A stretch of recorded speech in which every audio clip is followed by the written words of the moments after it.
샬롬, 주님의 이름으로 문안드립니다. 수요 가정 예배, 오늘 귀한 이 자리에 함께 하시는 성도님들을 주님의 이름으로 축복합니다. 오늘도 우리가 하나님의 말씀을 함께 우리 PPT를 통하여 살펴보게 될 텐데, 그 속에 담겨져 있는 하나님의 말씀에 모두가 다 은혜 받는 귀한 시간 될 수 있기를 주님의 이름으로 부탁드립니다. 오늘 우리가 함께 살펴보는 귀한 말씀의 주인공은 요시야 왕입니다. 요시야 왕에 대한 성경의 평가는 열왕기하 23장 25절에 나와 있는 것 같습니다.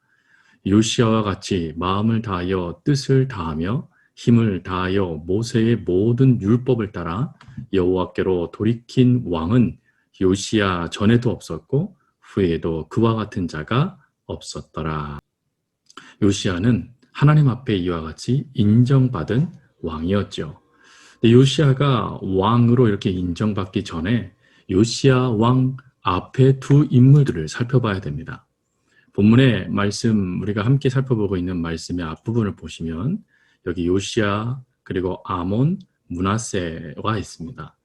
므낫세 왕은 우리가 이미 잘 알고 있죠. 악한 왕으로 성경에서 기록해 놓고 있고, 심지어 이 므낫세는 성전 안에 일월성신을 섬기는 신당을 세우면서 또 그리고 하나님의 율법책을 불태우는 일을 자행했던 악한 왕입니다. 그리고 그 다음 왕이 아몬, 요시야의 아버지 아몬 왕인데, 아몬 왕은 채 2년의 즉위 기간도 채우지도 못하고 정적들에 의해서 살해를 당하게 됩니다. 즉 친아수르파의 사람들에 의해서 살인을 당하게 되고, 그 다음에 왕위를 오른 사람이 바로 요시야 왕이죠. 이 요시야 왕이 왕위로 오를 때의 나이가 8살이었습니다. 그 8살 때 그가 무엇을 할 수 있겠습니까? 더군다나 므낫세의 악행으로 말미암아 하나님은 무엇을 말씀하셨냐면 이스라엘뿐만 아니라 남유다의 멸망을 말씀하셨습니다. 그러니 하나님의 멸망도 이미 선포되어졌고, 그리고 8살에 왕위를 올랐으니 그의 정치적, 경제적 할 것 없이 모든 것에 위태로운 그때였는데, 성경의 평가는 요시야 왕에 대하여 이전도 그 이후에도 그와 같은 왕이 없었다라는 하나님의 평가를 받는 것입니다. 그러면 남유다의 20명의 왕들을, 다른 요시야를 제외한 다른 왕들의 평가는 어떠했을까 하는 것이죠. 성경에 나와 있는 이 왕들의 평가는 총 3부분으로 나눌 수 있습니다. 첫 번째로는 부정적인 평가이죠. 20명의 왕들 중 12명이 여호와 보시기에 악을 행하였다라는 평가를 받았습니다. 그리고 8명이 긍정 플러스 부정의 역사가 일어났는데, 긍정과 부정적인 평가가 이루어진 왕은 6명이었습니다. 여호와 보시기에 정직히 행했으나 산담은 제거하지 않았다. 그러다 보니까 다윗의 길로 걷지 못하고 여로보암의 길로 걷게 되어지는 역사가 나타난 왕들이죠. 이에 반하여 긍정적인 평가를 받은 두 왕이 있습니다. 여기서 다윗을 제외한 왕들을 말하는 겁니다. 이 긍정적인 평가를 받은 왕은 두 사람인데, 한 사람은 오늘 우리가 살펴보고 있는 요시야 왕, 또 한 사람은 히스기야 왕입니다. 요시야 왕에 대한 하나님의 평가, 여호와 보시기에 정직히 행하여 그의 조상 다윗의 모든 길로 행하고 좌로나 우로나 치우치지 아니하였더라라는 말씀이죠. 여기서 다윗의 모든 길은 무엇이냐면 시편 1편입니다. 여호와의 율법을 즐거워하고 주야로 그 말씀을 묵상하는 삶, 모든 삶의 주권이 하나님께 있음을 인정하고 살았던 삶이 바로 요시야 왕의 모습이었다라는 것입니다. 이런 요시야 왕이 8살에 왕위로 올랐지만, 이렇게 하나님께 칭찬받게 되어진 데에는 중요한 사람들이 나옵니다. 성경은 그들을 암하레츠, 우리 세번역 성경에는 국민이라고 되어져 있습니다. 원래의 뜻은 신실한 자들, 땅을 차지하는 자들이라는 뜻을 갖고 있습니다. 이 암하레츠라는 사람들의 역사를 통하여서 아몬을 죽였던 사람들을 이 국민들, 암하레츠라는 국민들이 그들을 축출합니다. 그리고 난 다음에 전통 요시야를 대신한 그 왕권을 다시금 세우게 되어지죠. 여기서 이 국민이라고 이렇게 빨갛게 적어드린 이 국민, 암하레츠라는 이 사람들의 역사는 성경이 곳곳에 나오는데, 특별히 바알과 아세라 신상을 파괴했을 때에도 암하레츠라는 사람이 나오고 또 여호야다라는 제사장이 요아스를 숨겨지게 되었을 때도 그때에도 그를 옹립하기 위해서 함께 따랐던 사람들을 암하레츠, 국민으로 성경은 표현하고 있습니다. 이 국민들에 의해서 요시야는 왕으로 8살에 등극하게 되어집니다. 그러니까 신실한 그리스도인들을 통하여 그는 왕위로 오르게 되어진 것이죠.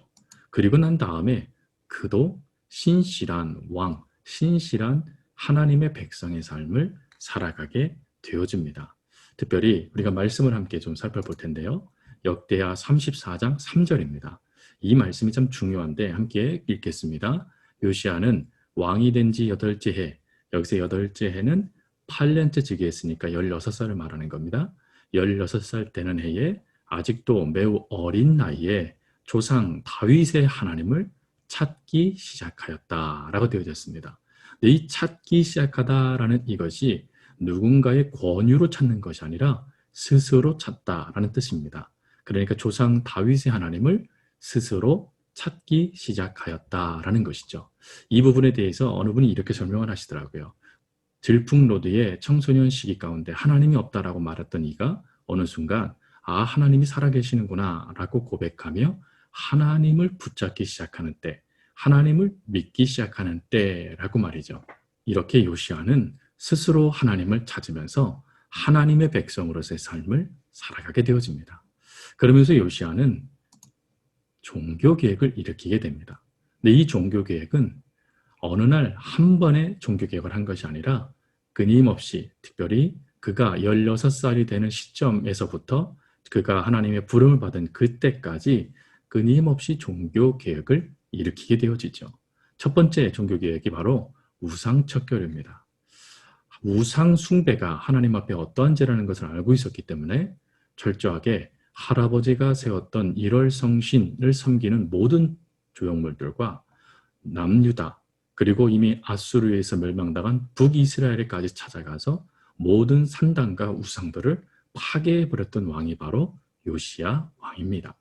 그리고 두 번째가 성전을 수리합니다. 이미 할아버지와 아버지 때 성전은 이방신을 섬기는 곳이 되었죠. 근데 그것의 원래 주인 하나님을 온전히 섬기는 장소로 다시금 세우기 위하여서 방치되었던 성전을 수리하는 사역을 감당하죠.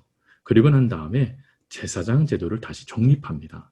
제사장 제도가 다시 정립됐다는 것은 중요합니다. 왜 그러냐면 레위인들을 하나님께서 구별하신 목적이 이스라엘 백성들이 방종이 행하여 하나님을 놓치지 않게 하기 위하여서 레위인들이 삶의 모든 성읍들에 흩어져서 하나님의 말씀을 가르쳐야만 했습니다. 그러나 므낫세 왕부터 시작됐던 역사들로 인하여서 레위인들은 더 이상 하나님의 그 역사를 가르칠 수 없게 되어졌죠. 그리고 또한 제사장들은 온전히 하나님께 예배함을 통하여 이스라엘 백성들이 하나님 한 분만 섬길 수 있도록 눈으로 보여주고 직접 경험할 수 있는 길을 열어주는 자들이 바로 제사장들입니다. 근데 이들의 사역도 하나님으로부터 버림받은 민족의 모습이 나타나게 된 것입니다. 그래서 므낫세를 통하여서 하나님은 이 유다를 멸망시키겠다라는 하나님의 말씀을 듣게 된 것이죠.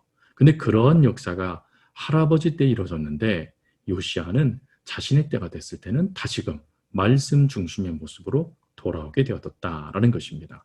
그리고 산당을 또 제거하고 그리고 성전 헌금을 개혁합니다. 성전의 헌금이라는 이것은 성전뿐만 아니라 레위인들과 제사장들의 생계에도 관련된 것입니다. 그러니 성전 헌금을 개혁함을 통하여 이스라엘 백성들이 하나님을 사랑하는 마음 플러스 그리고 하나님의 말씀을 지키는 순종의 역사를 더하기 위하여 성전 헌금 개혁을 일으킨 것이죠. 그리고 맨 마지막이 바로 유월절 준수의 역사입니다. 이와 같은 모습들을 하나님 행하시는 요시야에게 하나님은 기뻐하십니다. 그래서 시편 103편 13절 말씀처럼 여호와께서 자기를 경외하는 자를 긍휼히 여기신다라는 말씀, 이 말씀대로 하나님은 요시야 왕을 긍휼히 여기시죠. 그리하여서 하나님께서 역사하신 것이 뭐냐면 므낫세 왕 때에 이미 하나님께서 정하셨던 진노, 그 진노를 보류해 주시는 역사를 하나님께서 요시야 왕 때에 허락해 주십니다. 그래서 이 긍휼의 역사를 통하여 진노가 보류되어지는 은혜를 받은 요시야 왕은 그 다음에 한 가지를 더합니다. 조금 전에 요시야 왕의 종교개혁 마지막 바로 유월절의 역사를 백성들에게 선포하게 되죠. 그래서 모든 백성들에게 뭐라고 말하냐면 유월절을 지켜라 라고 말합니다. 여러분, 유월절을 왜 지켜야 됩니까?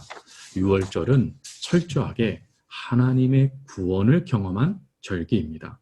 즉 하나님께서 자신들을 건져내 주시지 아니하시면, 하나님께서 자신들과 함께하지 아니하시면 여전히 애굽의 땅에서 종로로 탈 수밖에 없는 게 이스라엘 백성들의 모습이었는데, 하나님은 그들을 건지어 내심을 통하여 더 이상 종이 아닌 자유자로서 하나님의 백성으로서 삶을 살아갈 수 있는 은혜를 맛본 그 역사가 바로 유월절의 핵심입니다. 그래서 그런 유월절을 다시금 지키라라고 명령하고 또 지킴을 통하여 우리의 구원자가 누구냐? 우리의 삶의 주권자는 누구냐? 그분은 바로 하나님이시다라는 것을 온 이스라엘 백성들로 하여금 깨닫고 지키도록 이 걸음을 이끌었던 왕이 바로 요시야 왕입니다. 이와 같은 역사를 통하여서 하나님은 요시야 때에 하나님의 역사를 잠시 보류하고 하나님의 뜻과 그 은혜들을 더해 가십니다. 그 은혜를 요시야는 오늘 본문을 통하여서 우리들에게 말씀해 주고 계시는 것이죠. 사랑하는 성도 여러분, 오늘도 우리가 말씀을 살펴보며 통하여서 무엇을 깨달으십니까? 신실한 하나님의 사람들이 과연 내 주변에 있는가? 그리고 나는 하나님 앞에 신실한가? 그리고 그 신실함을 나는 처음부터 끝까지 진행하는 이 중간의 모습에도 흔들림 없이 그 신실함을 유지하고 있는가? 그리고 마지막까지 하나님의 그 은혜와 역사를 놓치지 않기 위하여 끊임없이 삶을 변화시키고 있는가? 오늘 우리는 이 말씀을 통하여 이러한 모습들을 살필 수 있어야 합니다. 오늘 이 말씀, 이 은혜가 오늘 서울교회를 살리는 하나님의 은혜가 될 수 있기를 바라고, 그리고 가정 예배를 드리고 있는 성도들을 살리는 하나님의 사랑이 될 수 있기를 간절히 주님의 이름으로 부탁드립니다.